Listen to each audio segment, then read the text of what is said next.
আসসালামু আলাইকুম রহমতুল্লাহ। প্রিয় দর্শক, সিলেটে বিএসএফ এর লোক বাংলাদেশের জমি দখল করতে এসেছিল। পরবর্তীকালে কি হয়েছে এই ভিডিওটা একটু মনোযোগ সহকারে দেখেন।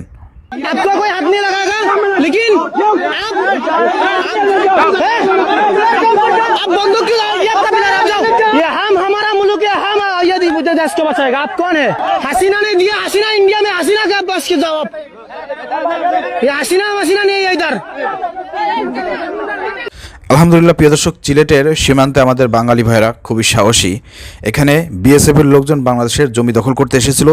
2-3 জন বিএসএফ সদস্য তারা ভিতরে ঢুকে গিয়েছিল। সেখানে আমাদের বিজিবি সদস্যরা তাদেরকে বাধা প্রদান করেছে এবং তাদেরকে তাড়িয়ে দিয়েছে। সাথে সাথে আমাদের ওখানে স্থানীয় সিলেটবাসী যেসব বাঙালি রয়েছেন তারা কিন্তু হিন্দি ভাষায় তাদেরকে অনেক অপমান করে, অপদস্থ করে তাদেরকে কিন্তু বাংলাদেশের এই জমি থেকে তাদেরকে তাড়িয়ে দিয়েছে। প্রিয় দর্শক, সেই দৃশ্য আপনারা দেখতে পাচ্ছেন। খুবই চমৎকার একটি ভিডিও। আমরা এই ভিডিওগুলো যদি না করা হতো তাহলে কিন্তু এই দৃশ্য দেখতে পারতাম না। কিভাবে বাংলাদেশ সীমান্তে বিএসএফের লোকজন অপমানিত হয়ে, অপদস্থ হয়ে সিলেটের মাটি থেকে তারা পিছু উঠেছে। প্রিয় দর্শক, সেই দৃশ্য খুবই চমৎকার। ভিডিও শেয়ার করে দেবেন। আসসালামু আলাইকুম রহমতুল্লাহ।